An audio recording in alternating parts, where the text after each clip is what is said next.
In the heart of the American South, when the world was still chained by the brutal grip of slavery, a scandal began to spread. One so disturbing, so forbidden, that even the whisper of it could ruin reputations. Georgia, the year was 1839. A land of sprawling plantations, endless cotton fields, and a cruel system built on the backs of enslaved men and women. It was here, hidden behind the tall columns of a wealthy estate, that a mistress of the house lived a life that stunned even those who thought they had seen it all. Her story was whispered in hushed voices, carried by frightened servants, and gossiped about by neighboring families who dared not speak too loudly. She was no ordinary plantation lady. To the world she appeared as a refined Southern belle, draped in silks, walking gracefully across marble floors, her wealth and beauty admired from afar. But when the grand doors of her mansion closed and the eyes of polite society turned away, her hidden world began. This was a world of power, control, and shocking desire. Each morning, as the sun rose above the fields of Georgia, she would summon male slaves to her private chambers. They came not by choice, but by command, their heads lowered, their bodies trembling with the fear of disobedience. And there, in the privacy of her bathhouse, the mistress stripped away not only her garments, but also the rules of decency that her society claimed to uphold. She bathed naked with her slaves. Daily, the act was not whispered as a rumor for long. It became a tale so scandalous that it threatened to stain the name of her family forever. But still she continued. Day after day, ritual after ritual, she forced those enslaved men into a position where fear, humiliation, and survival collided. Why would she do it? What drove a wealthy woman, already in control of hundreds of lives, to demand something so taboo, so dangerous, from the very men her world considered property? Was it lust, loneliness, madness, or something darker still? To understand her, one must first understand the world in which she lived. Georgia in 1839 was a place where wealth was measured not only in cotton bales, but in human lives. The larger the plantation, the greater the power. Men ruled public life, while women were expected to uphold purity, grace, and obedience. Yet behind closed doors, the truth was often very different. And so the mistress carved out her own domain, one where she was no longer just a fragile Southern lady, but a queen in her own twisted kingdom. In her private rituals, she inverted the rules of her society. Those who were supposed to serve in the fields now served in her most intimate spaces. She controlled them not with whips or chains, but with her own scandalous demands. To the enslaved men forced into these rituals, there was no choice, no refusal. Their survival depended on obedience, and so they endured the humiliation, the shame, the daily stripping away of their dignity. For them, it was yet another cruelty in a life already defined by suffering. But to outsiders, to those few who heard whispers of the truth, it was a scandal that could not be believed. A woman of standing, a mistress of wealth, lowering herself, or perhaps elevating herself in such a way. Some dismissed it as rumor. Others suspected there was more to the story, a hidden truth that polite society could not admit. This is not just the tale of a woman's secret life. It is the story of power twisted into desire. It is the story of domination, masked as ritual. It is the story of a society that allowed one human being to control the lives of others so completely that even the most intimate violations could be hidden behind walls of privilege. As the years went on, her rituals became the subject of increasing whispers. Servants carried the tales to the quarters at night, speaking softly so as not to be heard. Neighboring families began to suspect that something was not right within the great mansion. But the mistress carried herself with such poise in public, smiling at church gatherings, hosting dinners with charm, that few dared to accuse her openly. Yet, the truth has a way of seeping out, like water through cracks in stone. And once it began to leak, it could not be stopped. What we are left with is not only a scandalous memory, but a reflection of a darker truth about the times. In Georgia of 1839, power was everything. And power, in the wrong hands, could twist into rituals that defied both morality and humanity. This story is not for the faint of heart. It is not a tale of romance or southern charm. It is a descent into the shadows of history, where one woman's secret rituals expose the very rot at the core of a society built on exploitation. So lean closer. Listen carefully, for what follows is not simply gossip, but the chilling reconstruction of a scandal that refuses to die. This is the tale of the plantation mistress who bathed naked with her slaves daily, and the legacy of shame she left behind. The grand plantations of Georgia in 1839 were kingdoms in their own right. Vast fields stretched as far as the eye could see, cotton, rice, and tobacco waving in the humid air, harvested under the brutal labor of enslaved hands. At the center of these empires stood great mansions, symbols of wealth and authority, where families of privilege lived in luxury. The contrast between the lavish lives of the masters and the torment of the enslaved was as sharp as night and day. The plantation of our story was no exception. Rising proudly above the land was a mansion built in the style of the Old South, towering columns at its entrance, balconies with intricate railings, and grand staircases of polished wood. From the outside, it was a picture of refinement, an image carefully cultivated to impress visitors. Carriages arrived at its gates, bringing wealthy neighbors to dine and sip fine wine, while music floated through the candlelit halls. The mistress of this house moved among them like a queen, admired for her beauty and her grace. But behind the glitter of chandeliers and the silken gowns, life on this plantation was built on suffering. The enslaved men and women, unseen by polite guests, lived in cramped wooden cabins scattered at the edge of the fields. Their days began before the sun rose and ended only when darkness fell, their bodies worn down by endless labor. Whips cracked in the distance, reminding everyone where the true power lay. The mistress's life was one of luxury, breakfasts served on silver trays, parasols to shield her from the sun, and gowns imported from Europe. She walked through rooms decorated with velvet curtains and paintings brought from distant lands.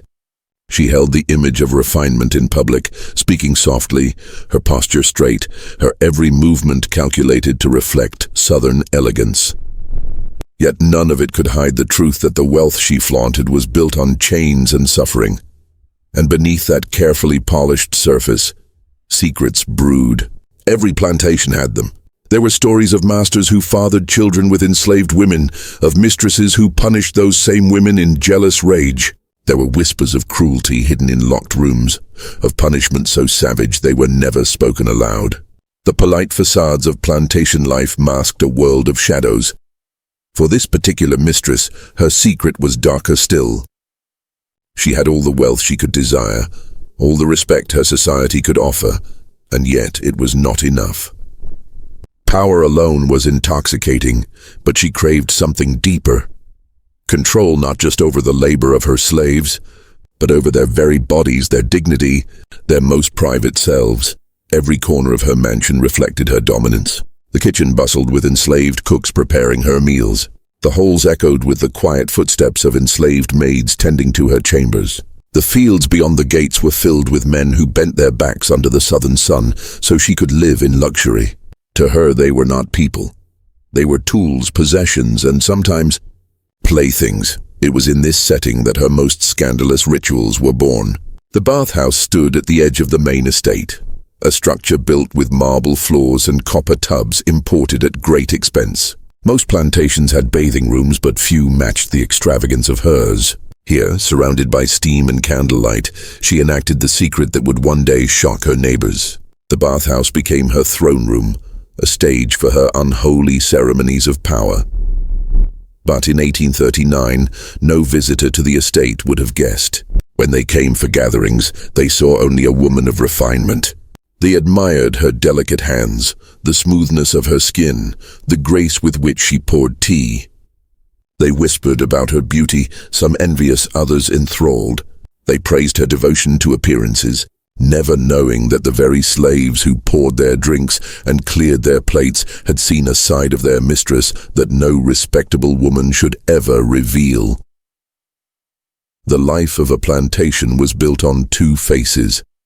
The one shown to the world, and the one hidden behind closed doors.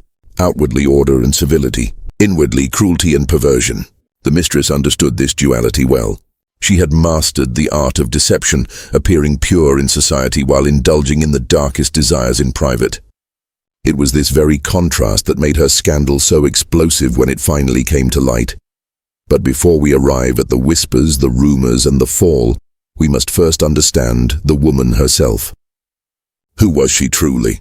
What burned inside her to drive her to such lengths? Was she a victim of her society or a predator who used it as her shield? To answer that, we must step closer into her private world.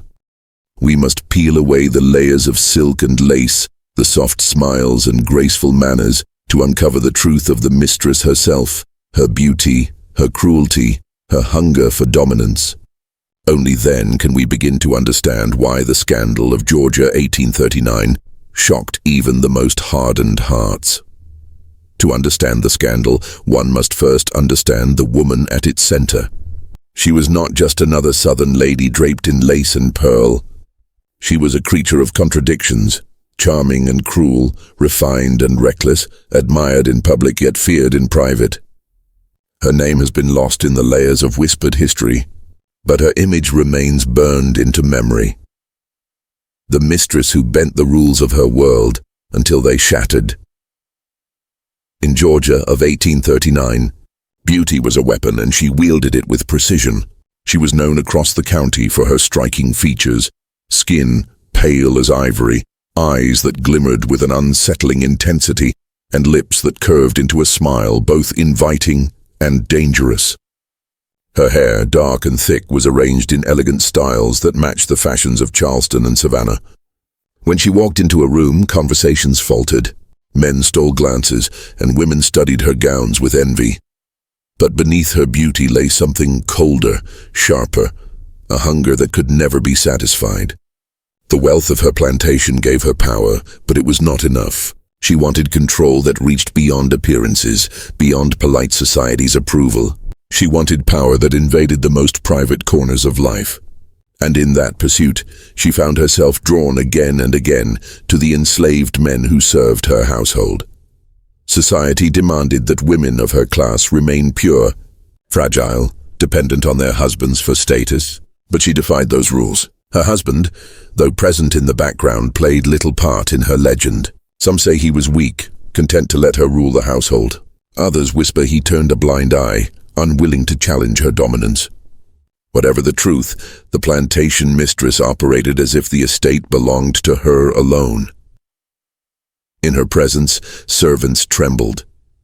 Her beauty made her admired, but her temper made her feared.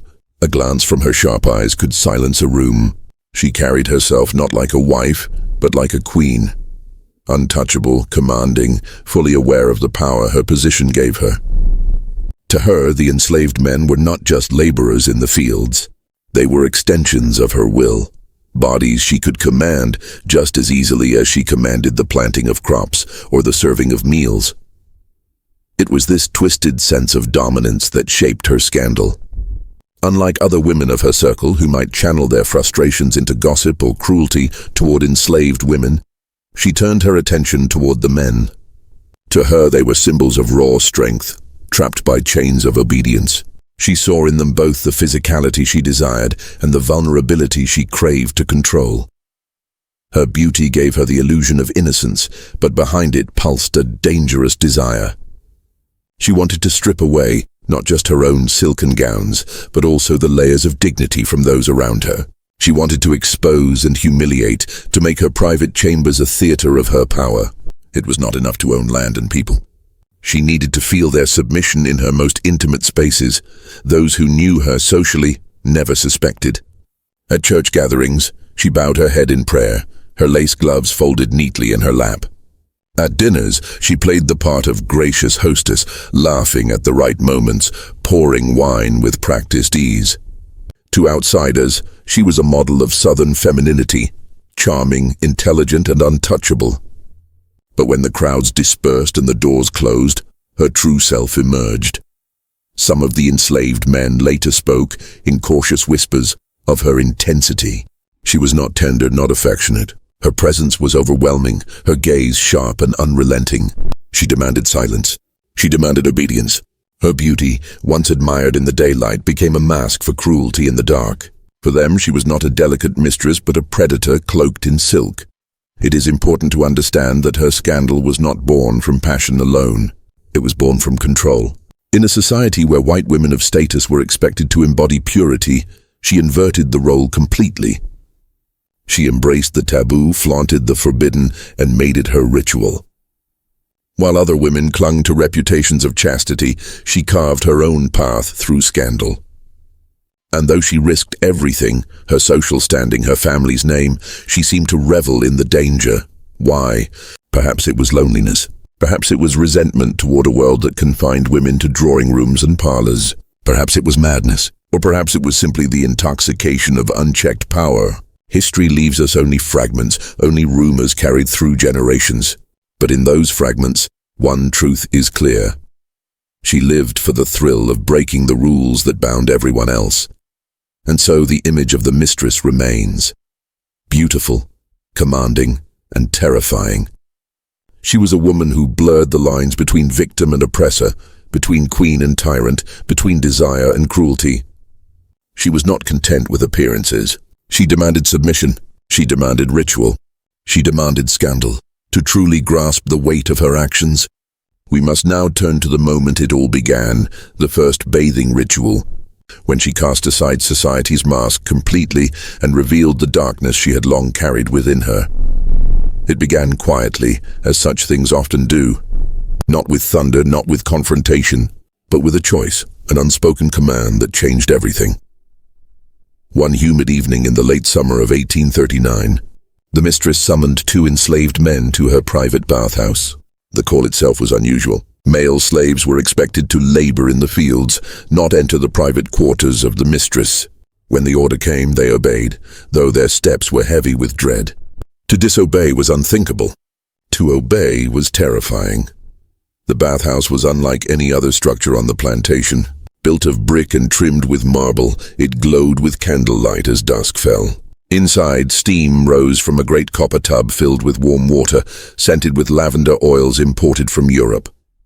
The air was thick, almost suffocating, and the silence inside was broken only by the faint crackle of candles. The men entered, their heads bowed. They had expected to prepare the bath, to fetch water or towels. What they did not expect was what came next. The mistress stood at the far end of the chamber, her silken gown slipping from her shoulders. She did not speak. She did not explain. She let the fabric fall, revealing herself without shame, as though daring the world itself to defy her. The slaves froze. To look upon her was dangerous, but to turn away was worse. They stood trapped in a moment of unbearable tension, their fear clashing with her absolute control. She stepped into the water with deliberate grace, the sound of her body sinking into the tub, echoing like a secret that should never have been spoken. "Closer," she commanded, her voice soft but sharp, and so they obeyed. What followed was not a scene of passion, but of domination. She bathed before them, slowly, deliberately, every movement a reminder that she held their lives in her hands. She spoke little, allowing the silence to press down like a weight. The men stood motionless, prisoners of her gaze, knowing that a single wrong move, a glance, a word, a hesitation, could cost them dearly. For them, the ritual was humiliation. For her, it was exhilaration. The lines between mistress and slave blurred in a way that defied the rules of their world. Here, in the secrecy of the bathhouse, she was not bound by society's expectations. She was free to indulge the darkest corners of her desire for control. When the ritual ended, she dismissed them with a flick of her hand, as though nothing extraordinary had occurred. But to the men, nothing would ever be the same. They returned to their quarters in silence, their bodies heavy with shame, their minds shaken by what had been forced upon them. Yet even in their fear, they could not speak of it openly. To accuse a mistress was to invite death. To reveal her secret was impossible. And so the whispers began in the dark corners of the quarters, carried quietly from one slave to another. At first, the other servants did not believe it. A mistress bathing with slaves? Unthinkable. But the haunted looks on the men's faces told the truth. Something forbidden had begun, and there was no stopping it. The mistress, meanwhile, felt no shame.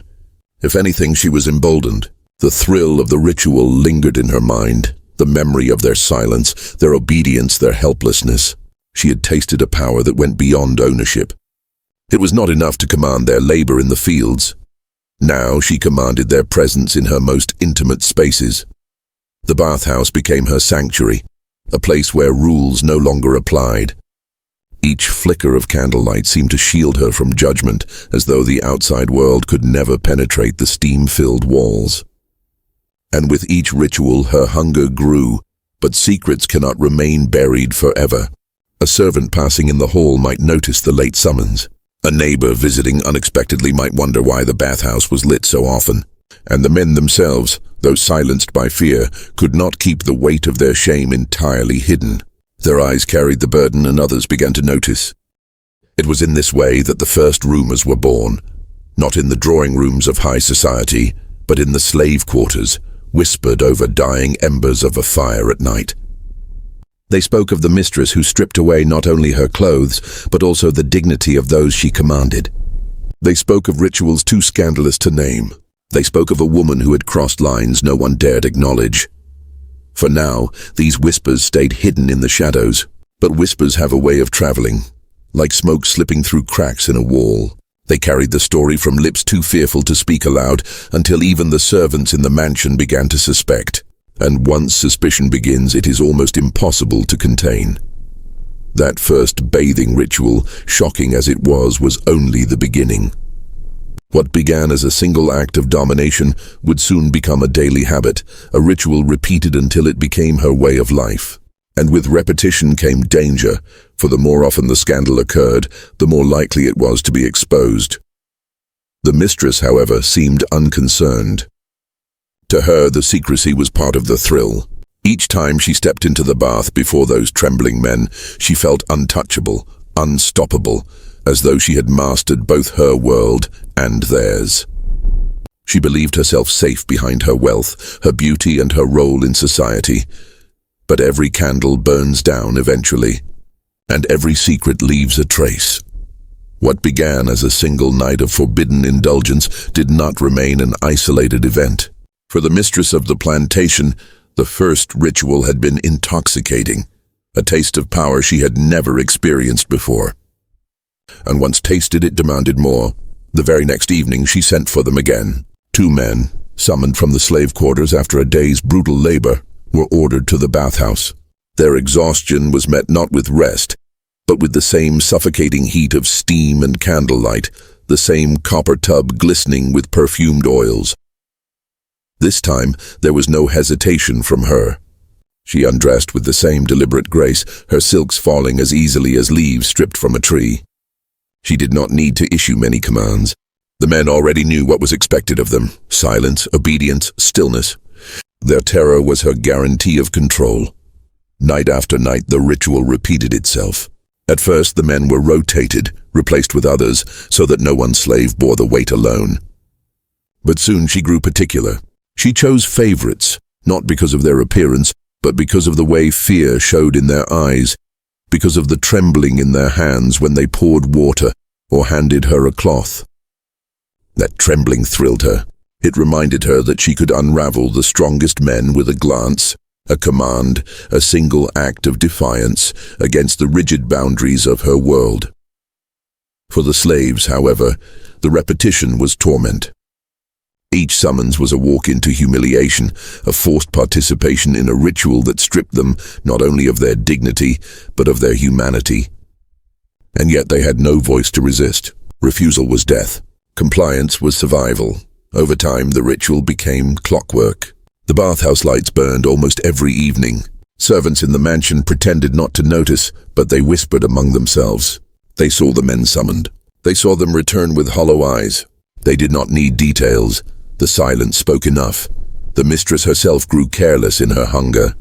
She began requesting the bath at unusual hours, sometimes even during the day, when the plantation hummed with work. A sudden disappearance of men from the fields drew notice. Overseers muttered questions. Why were certain men missing? Why did they return looking drained, as though they had endured some hidden trial? Yet none dared confront her. She was the mistress, shielded by her wealth and her beauty, wrapped in the invisible armor of her social status. To accuse her was unthinkable, and so the silence continued, even as the scandal quietly grew.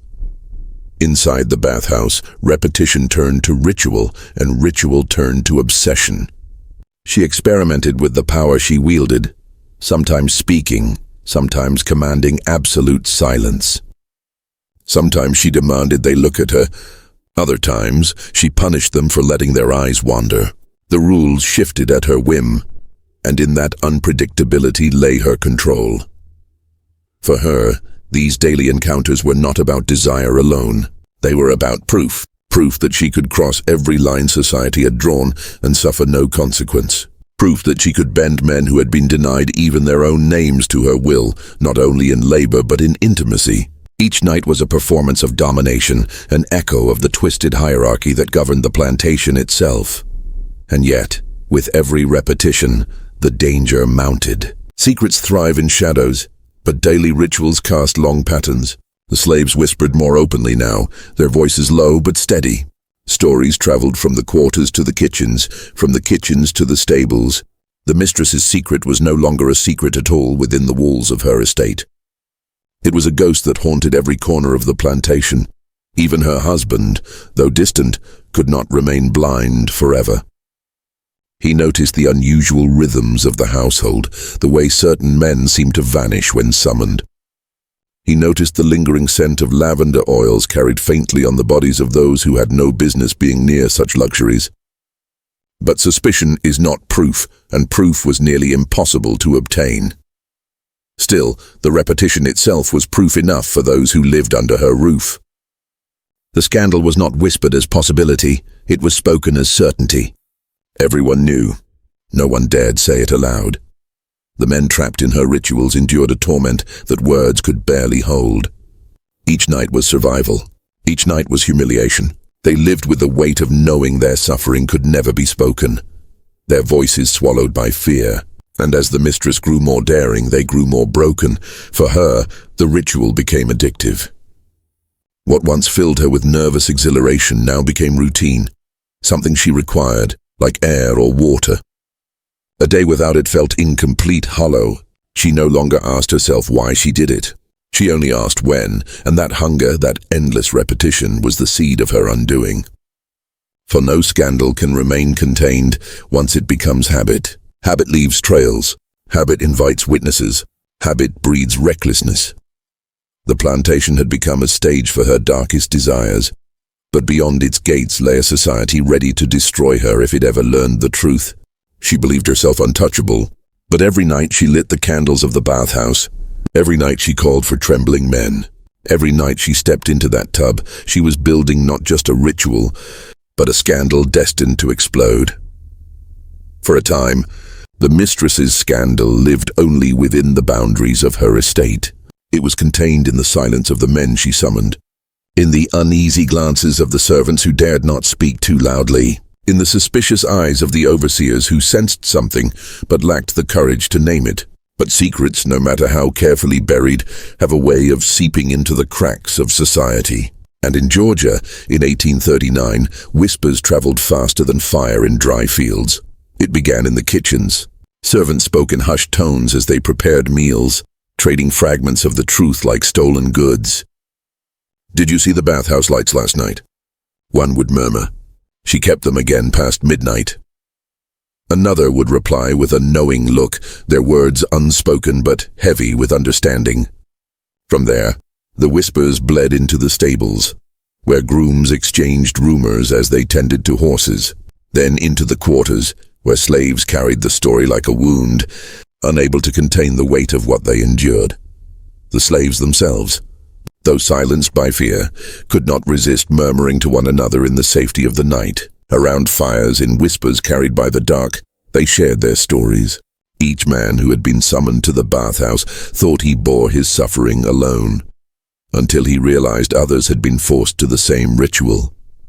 The realization was crushing, but it also confirmed what they dreaded. It was not a mistake, not an isolated incident. It was deliberate. It was endless. Soon, even the field hands, those who had not been called to serve her personally, spoke of it in low tones.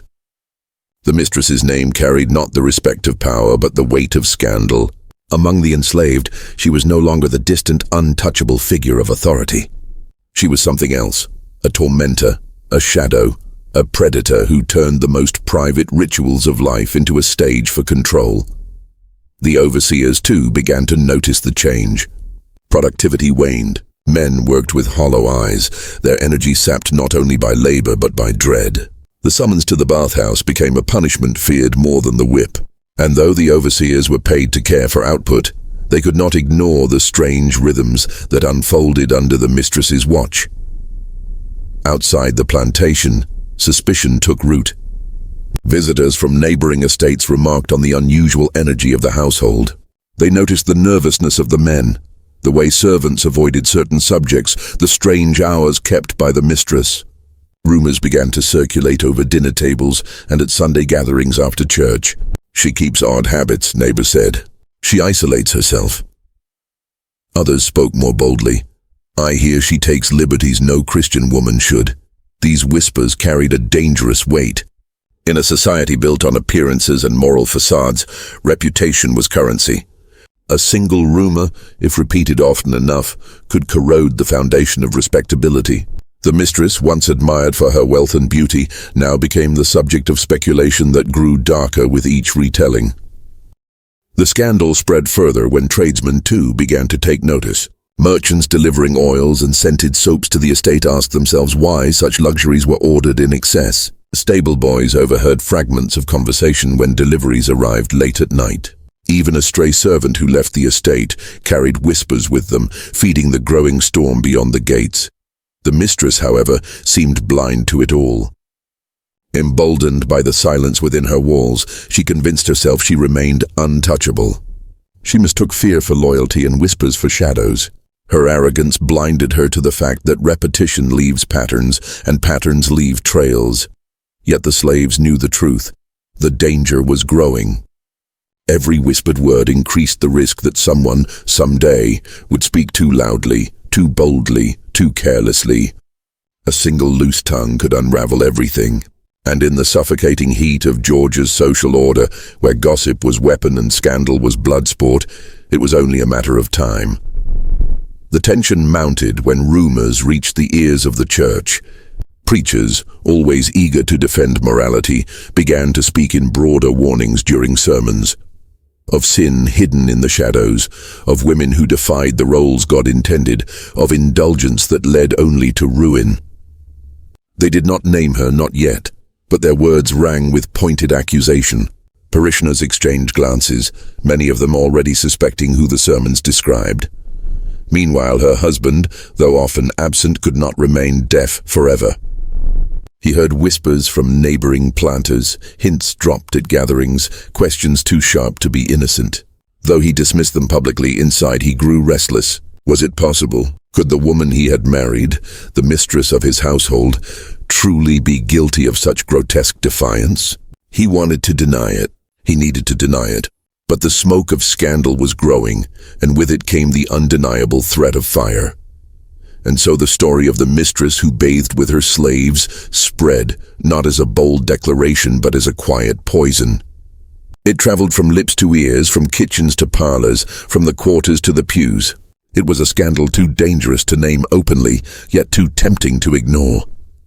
Everyone whispered, and every whisper made the truth heavier, darker, more impossible to hide. The mistress still believed herself safe, but the walls around her were thinning. The world beyond her plantation had begun to take notice. The silence that once protected her was cracking. Soon the whispers would grow into something louder, something she could not control. For the mistress, her bathing rituals were indulgence and control. But for the men forced into them, they were wounds that never healed. To the outside world, these men were laborers, bodies in the field, numbers on a ledger. Yet inside, each carried a storm of fear, shame, and silent rage that no chain could contain. When a slave was summoned to the bathhouse, he did not walk willingly. He walked with dread in his chest, the weight of humiliation pressing down on every step. For many, the summons felt worse than the whip. The whip left scars on the back. The bath left scars on the soul. The first torment was uncertainty. No man ever knew when his name might be called, when the overseer's shadow might fall on him with the words, "The mistress requires you." That single phrase drained all strength from the body. It meant another night stripped not just of dignity, but of humanity. Men who had spent all day in the blazing sun, bending to back-breaking labor, were then forced into a ritual where they could neither resist nor escape. Fear was constant. Yet fear was not the only poison. Shame crept deeper. These men were husbands, fathers, brothers. They carried the weight of families waiting in the slave quarters, of wives and children who relied on them to survive. To be taken from that world and forced into the mistress's chamber was not only degradation, it was betrayal of their very identities. They were turned into objects, denied the small scraps of manhood that slavery had left them. And though they were victims, shame twisted their hearts into believing they bore some fault. Such is the cruelty of domination. It makes the powerless feel responsible for the sins committed against them. Men returned from the bathhouse with eyes that no longer met their wives, with shoulders heavy under invisible chains. The women too knew the truth, though no words were spoken. Silence became a language, heavy and suffocating. Humiliation bled into anger. Rage simmered beneath the surface, quiet but potent. Some men clenched their fists in the darkness, fantasizing about rebellion, about ending her reign with a single strike. But fantasy was all it could ever be. To resist meant death, not only for the man himself, but often for his family. The mistress's power was not hers alone. It was backed by overseers, by guns, by the full weight of a society built on chains. Survival required silence, and silence was its own form of torment. The bathhouse itself became a symbol of dread. Men avoided even walking past it when not summoned. Its walls seemed to carry the echoes of humiliation. The flicker of candlelight became an omen, the scent of lavender oils a stench that sickened rather than soothed. The place meant nothing to her but indulgence. To them it was a chamber of slow destruction. Over time, the repeated rituals carved grooves into their minds. Some became hollow, moving through the motions of life as though their souls had left their bodies. Their laughter vanished, their eyes dulled. Others grew brittle, easily shattered by small injustices. Their endurance eroded. The psychological toll was not just individual, it was collective. The entire community of slaves felt the weight, for they all knew it could be any of them any night. The younger men especially bore the heaviest scars. Pulled into the mistress's rituals while still unformed, they were forced to endure violations that warped their sense of self before it had even fully developed. They grew into manhood carrying the twisted lessons of domination, submission, and humiliation, shaping their futures in silence and pain. Among the enslaved community, quiet rituals of resistance began to form. Not open rebellion, but acts of survival. Men comforted each other in whispers, sharing fragments of their pain. Women tended to the brokenness they saw in their husbands and sons, offering what little solace they could. And yet no comfort could erase the shame. No whispered words could restore what had been stripped away. The cruelty of the mistress lay not only in her actions, but in their endless repetition. A single act of humiliation might fade with time, but nightly rituals carved wounds too deep to heal. For the men, each return to the bathhouse was a reopening of old scars, a reminder that their lives were not their own, that even their most private selves were subject to her will. Some turned inward, losing themselves in silence. Others turned outward, channeling their torment into back-breaking labor as a way to numb the pain. All carried the memory, all bore the weight. In the eyes of the mistress, these men were pawns in her twisted theater of power. But in their hearts, they were prisoners of a torment that no chain could measure. And while she reveled in her control, she did not see the cracks forming beneath. For every silent night of obedience, there grew an undercurrent of rage, of despair, of broken humanity waiting for the chance, any chance, to erupt. The plantation's fields bore cotton and tobacco, but its soil held something darker. The buried screams of men forced into silence, their anguish pressed down like seeds. and seeds given time grow. The psychological torment of the slaves was not only the tragedy of their present, it was the storm that would shape what came next. For no people can endure endless humiliation without consequence. By the summer of 1839, the air on the plantation had grown heavy with more than just heat. The weight of silence pressed on every man, woman, and child, and in that silence, something dangerous began to take shape. Whispers of rebellion stirred among the enslaved, born not out of sudden courage, but out of desperation. For the men forced into the mistress's bathhouse, each night felt like drowning with no end. And when drowning men find no rescue, they learn to fight, even if the fight means certain death. The daily rituals had become unbearable. For the mistress, they were routine, a hunger that could not be sated. For the enslaved, they were chains inside the mind, shackles on the spirit. Each evening, the flicker of candlelight from the bathhouse announced another night of humiliation, and each morning the men returned to the fields carrying eyes that no longer saw hope. Survival had been their only compass, but survival without dignity is a slow death. And some had begun to wonder if risking everything would be less painful than continuing to endure. The first sparks of resistance were small. A man lingered in the fields when summoned, pretending not to hear his name until the overseer struck him. Another poured the bath water too cold, letting her temper flare. Tiny acts of defiance, almost invisible, almost meaningless, but enough to plant seeds of rebellion. These were gestures not of victory, but of reclaiming fragments of humanity, the mistress noticed. She felt the subtle shift in the air, sensed the unease in their eyes.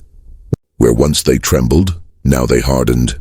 Where once their silence had been submissive, now it carried the sharp edge of resentment. She saw the change, and instead of quelling her appetite, it sharpened it. She grew harsher, more demanding, her punishments for hesitation swift and cruel. Fear was her weapon, and she wielded it ruthlessly. But fear, when stretched too thin, begins to break. One night, as she stepped into the bath, a slave's hand shook not from terror, but from barely contained fury.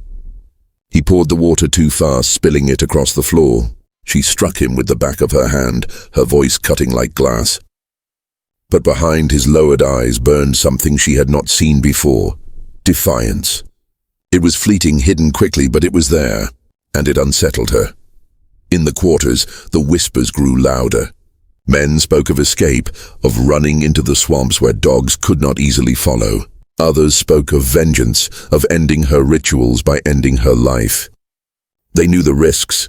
They knew the overseers carried whips and guns. That punishment for rebellion was not just death, but torture, sometimes carried out in front of families as warning.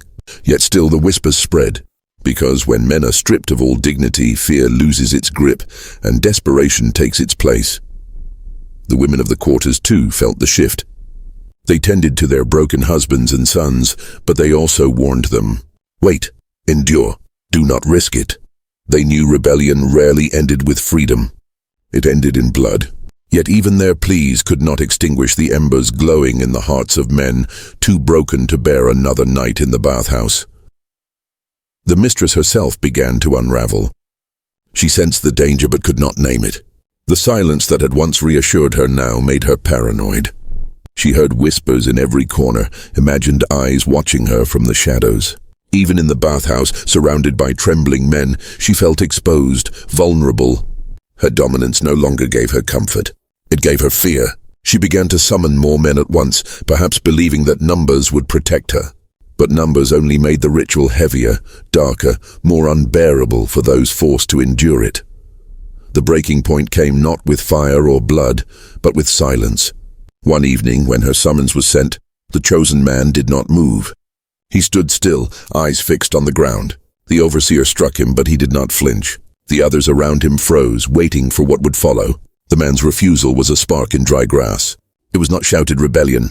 It was quiet, steady defiance. He was dragged to the bathhouse anyway. Beaten, forced to his knees, his body bruised before he even entered the steam. But his silence lingered like a storm cloud. The other men saw it. They carried it with them, whispering of his courage, his refusal, his final act of dignity even under the weight of her cruelty. The mistress rattled, doubled down.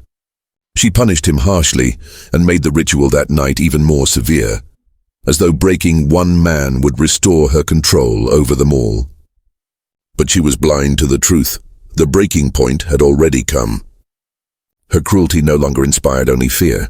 It inspired fury. The plantation itself seemed to tremble under the tension. Overseers grew uneasy, sensing the growing hostility in the fields. Work slowed. Eyes avoided hers more than before. A storm was coming, and everyone, slaves, servants, overseers, felt it in the thick Georgia air. The mistress thought she could drown it out with repetition, with control, with cruelty. But she could not see that her rituals, once her secret indulgence, had become the very fuel for rebellion. Each night she called men to her chamber. She stoked the fire brighter. Each act of humiliation was another blow to the fragile silence that kept her safe. And silence, once shattered, cannot be restored. Scandals grow like vines, quiet at first, creeping unseen along the walls until suddenly they burst into view, strangling everything in their path. For months, the mistress of the plantation had convinced herself she was untouchable. Her rituals continued, her authority unchallenged. But whispers have a way of finding ears, and by late 1839, her secret could no longer remain hidden. It began with the slaves themselves. Their silence, once absolute, had fractured. The defiance of one man, his refusal to walk willingly into the bathhouse, had been a spark. Soon, others carried fragments of truth into the night air, where servants and neighboring slaves could catch them. And from those whispers, the scandal took root beyond the estate. One evening, a tradesman delivering goods lingered longer than he should. He saw men summoned from the fields at an unusual hour, their faces tight with dread. He heard laughter, hers, echoing from the bathhouse, mingling with silence too heavy to be innocent. He told no one that night, but by the end of the week, he had spoken in confidence to another merchant. Within days, the story had legs. Rumors spread through Georgia's tight social circles. At first, they were vague, that the mistress kept strange habits, that she entertained the slaves in ways unbecoming of a woman of her stature. But as whispers repeated, details sharpened. Her name became entangled with the word scandal. Neighbors spoke in lowered tones at dinners, their words heavy with both fascination and disgust. What had once been suspicion was now treated as truth. The church took notice. Sermons grew pointed, condemning unnatural sins and women who defiled their households with ungodly desires. Though her name was never spoken aloud, every parishioner understood who the preacher meant. Families exchanged knowing glances in the pews, and the scandal spread further with every Sunday gathering. Her husband could no longer remain blind. For months he had dismissed the rumors as jealous lies, inventions meant to tarnish his family's name. But now the whispers reached him not as gossip but as accusations. Men of his circle pulled him aside, their voices low, their eyes sharp with curiosity and contempt. "Control your household," one told him. Another was less discreet. "You've been made a fool," rage boiled within him. Whether out of genuine shock or the humiliation of being mocked, he could no longer ignore what everyone else seemed to know. He confronted her in the grand hall of the mansion, his voice shaking with fury. She denied at first, her beauty twisted into arrogance, insisting the whispers were lies. But denial is weak when truth already hangs heavy in the air. He did not believe her, and his disbelief was the first crack in the fortress of her untouchability. The slaves, too, sensed the shift. The mistress who had once seemed untouchable now appeared vulnerable. Her cruelty no longer inspired only fear, it carried the scent of desperation. She barked orders more sharply, struck out more violently, as though sheer force could stitch her authority back together. But the men she summoned saw the tremor in her hands, the shadow in her eyes. She was unraveling, and they knew it. Her downfall came not in silence, but in spectacle. One evening, a neighbor visited unexpectedly. He came with his wife and another planter, demanding conversation about business. But the timing was unfortunate, or perhaps fated. As they sat in the parlor, laughter and splashing drifted faintly from the direction of the bathhouse. It was unmistakable, men's voices low and tense mixed with hers. The neighbor's wife stiffened. Her eyes widened with realization. The neighbor himself looked to the husband, who flushed with shame and rage. It was the confirmation society needed. Proof, not rumor. The scandal was no longer whispered. It was witnessed. Word spread swiftly, and this time it was not gossip, but proclamation. The mistress of the plantation had been caught in a shameful act, one that shattered every boundary of morality, class, and race in Georgia's rigid society. Her reputation collapsed overnight. Women who once envied her beauty now spat her name with disgust. Men who once respected her husband mocked him openly, stripping him of dignity by association. In the world of the South, where appearances mattered as much as wealth, such scandal was social death. Within her own household, the collapse was even sharper. Servants no longer hid their glances. Slaves no longer trembled quite the same way when summoned. The aura of invincibility that once cloaked her was gone, shredded by exposure. She was still mistress, still dangerous, but her power had shifted. Fear had cracked, and cracks never close. Her husband, humiliated beyond endurance, withdrew his protection. Where once he had shielded her through silence, now he turned his back. Some say he confined her to the mansion, forbidding her from social gatherings. Others whispered he beat her in secret, his fury aimed not only at her, but at the shame she had brought upon him. Whatever the truth, she was abandoned by the very man whose name had once kept her untouchable. The bathhouse grew cold. No more candles flickered late into the night. No more summons echoed through the fields. Whether by force or by choice, her rituals ceased, but their memory lingered, etched into every man who had endured them, into every whisper that spread across Georgia, into every sneer cast her way in public. The mistress, once the symbol of wealth and beauty, became a ghost of scandal. She still lived in her grand estate, but she no longer commanded admiration. She was avoided, pitied, despised. And in the cruel society of 1839 Georgia, such exile was worse than death. Her fall was not marked by flames or blood, but by something more lasting: shame. The shame of exposure, the shame of whispers becoming truth, the shame of a name forever tied to scandal. And though the world moved on, the story of her downfall clung to the soil of Georgia, whispered for generations as both warning and fascination. History rarely records whispers, but whispers are often what survive longest. The scandal of the Plantation Mistress in Georgia, 1839, was never written in official records. It did not appear in ledgers, in church registries, or in the proud family histories that Southern aristocrats so carefully preserved. Yet in the shadows her story endured. It was carried in murmurs, in secret recollections, in the haunted silence of those who lived through it. For the slaves, the scandal was not rumor, it was lived experience. They bore the weight of her rituals, her dominance, her cruelty. Even after her fall, those scars did not vanish. Men who had once been forced into the bathhouse carried the humiliation deep within them.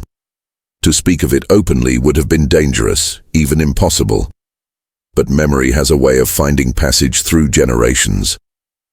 The trauma became a kind of inheritance, whispered from father to son, from mother to child. It became not only a story of scandal, but of survival. For the community, however, it was something different. To them, it was entertainment, moral warning, and dirty fascination all at once.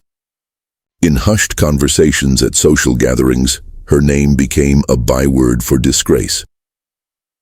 Children overheard adults gossip and grew up knowing fragments of a story, distorted by retelling but never forgotten. The scandal lived as folklore, half cautionary tale, half morbid curiosity. And what of the mistress herself? History does not say how her life ended. Some claimed she died in isolation, her beauty withered, her spirit broken. Others whispered she fled Georgia altogether, seeking anonymity far from the soil that had condemned her. But one fact remained constant. Her name became a ghost, erased from polite records, yet impossible to kill in memory. Her downfall revealed truths the South desperately wanted to bury. The society that condemned her was the same society that permitted and profited from the daily dehumanization of slaves. Her scandal was not that she abused them, for abuse was woven into the very fabric of slavery.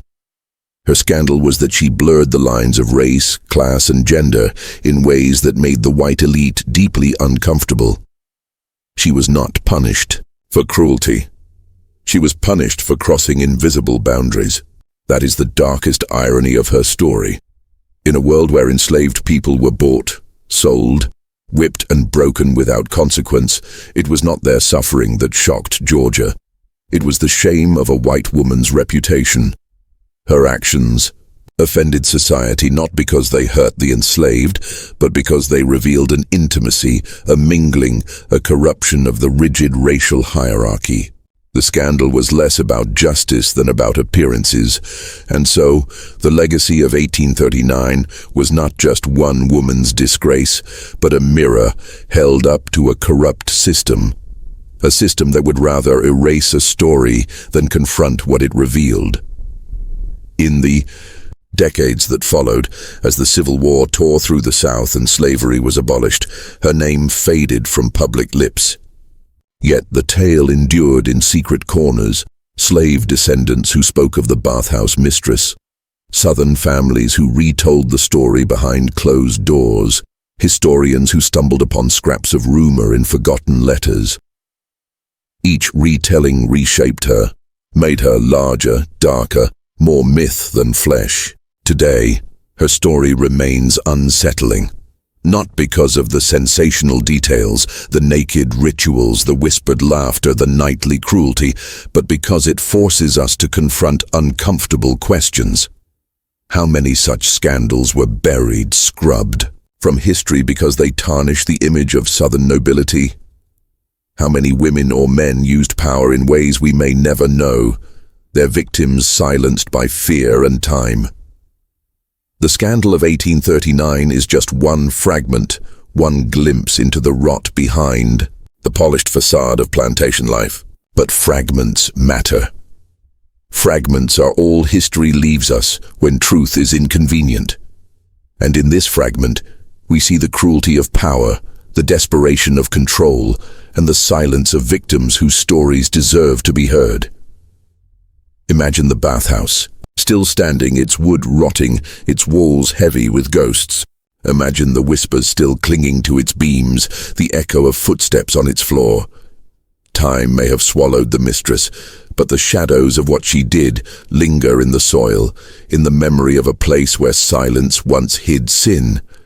Her story has become part of Georgia's dark folklore, a tale that refuses to die. For every society has its secrets, and some secrets become warnings, reminders of what happens when power is unchecked, when cruelty is normalized, when shame becomes the sharpest punishment of all. And so we close with this truth. The mistress's name may be forgotten, but her scandal remains. It is whispered still, a reminder that history is not only written in books but carved into memory, into silence, into the unease of places that refuse to forget. Georgia, 1839, a plantation, a mistress, a secret bathhouse, a scandal too dark to die.